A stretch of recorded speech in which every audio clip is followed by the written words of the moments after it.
Now my turn, and this is a challenging review for me to do because in so many ways I wanted to like this device. This is the Chromebook Pixel from Google, and it got a lot of attention when Google announced it last month. Originally Wi-Fi only at $12.99. They are now offering a $14.99 version that includes, I think that's the price, that includes, let me make sure, yeah, $14.49, that includes LTE on this. Of course, you'll have to pay extra if you want to use much LTE. It's Verizon LTE wireless, and you only get 100 megabytes a month for free. You do get, if you pay 50 bucks, 5 gigabytes a month. And that was the one I wanted to look at because I love the idea of having always-on connectivity. And because the Chromebook Pixel runs Chrome OS, it really is designed to be always online. There's only 64 gigabytes of storage in this LTE version, 32 gigabytes in the Wi-Fi only version. It's not designed to store a lot of data.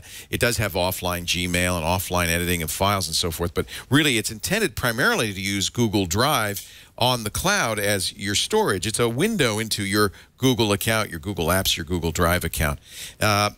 Also, I should point out that it works pretty well in Wi-Fi. So if you are in a Wi-Fi only situation and you don't want to pay the extra amount for the LTE, you can use it that way. And because it has some offline features, yeah, you could use it to perhaps go through your email on an airplane. But really, it's designed to be always online. Google made a big point about given the price, how well made this is. And of course, it's a unibody aluminum construction, very nice metal, very little torque in it, very solid. And particularly they were proud of this display, which is very high resolution. Touch too, which is kind of neat. So it's a little odd. You might notice if you're looking at it on video, it's a 3:2 aspect ratio, which is pretty unusual these days. Google says it's better that way for web pages. I think it has to do more with the limited hardware capabilities of the machine. I'll talk about it in a little bit. It is 2560 by 1700. That's 239 pixels per inch.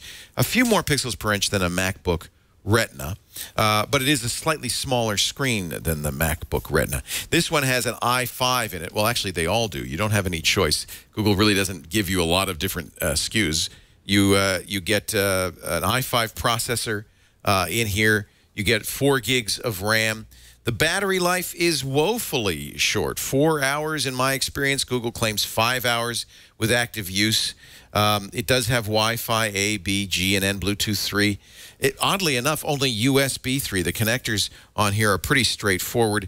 There's a mini display port, which we had problems with in our setup. We weren't able to get it to do an extended screen. I understand that's a bug with Chrome OS.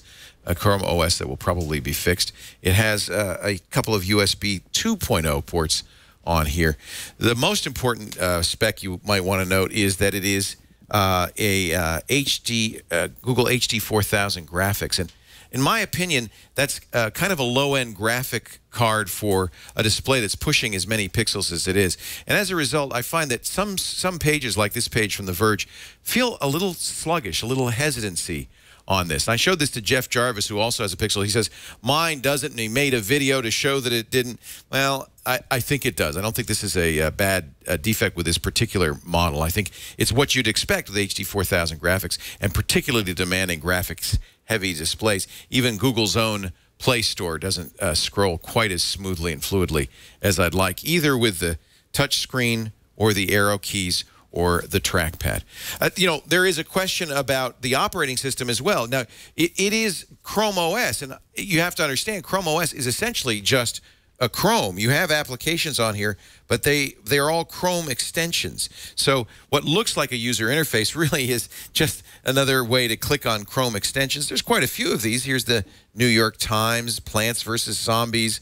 There's video editors, there's audio editors, but all of them are going to be working with data online. So if you have large video files, you'll have to upload them first. Large images, you'll have to upload them first, and it's going to be a little bit sluggish editing that kind of stuff. I also should point out that one of the things that makes this perhaps a deal is that with the $12.99 or the $14.49 price, you get a terabyte of Google Drive storage for the first 3 years.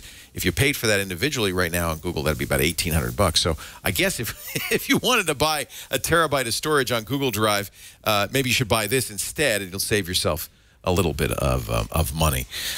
Chrome OS is a very limited OS. There's certain advantages to it. It's certainly more secure. I find that the people who really like Chrome OS tend to be IT administrators, school administrators, people who want to give computers to employees or students, but want them to be locked down so that they're secure and so that people can't be, you know, playing video games on here. Maybe you're one of those people. Maybe you feel like you need to have limitations on your computer. If that's the case, Chrome OS may be great for you. And there are certainly plenty of people who say, oh, I love Chrome OS. It's all I want a computer to be. My question is, should you pay what is a fairly steep price for a computer and not get a full computer? There are Chrome OS devices for $200, $250 that are pretty good. They're not this beautiful hardware. And what Google says is, well, we wanted to show you that Chrome OS can run on beautiful systems too. The people who use Chrome OS can also have very nicely made systems. I'd agree with them. This is a very nicely made system. You know, you've done a nice job, Google. I just feel like that's an awful lot of money to pay. You can get a very credible laptop computer running a full operating system for about the same price. So I'm not sure exactly why somebody should sign up to get less for more. It doesn't quite make a lot of sense to me. If all you want is Chrome, I guess you could use Chrome. People say, well, it's, you know, a full operating system is too complicated for me. All right, that's fine if you want that. What I do think Google should do, and maybe they will, is make a laptop that's not $1,449, that's not $250, maybe a $600 Chromebook that is a little bit nicer to use than the netbook quality cheap Chromebooks, but not quite as expensive as the Chromebook Pixel. On the Pro side, gorgeous screen. You can't deny it. Very high resolution. It has a decent keyboard, not great. And when you turn, excellent sound, by the way. The speakers are ported, I think, on the back.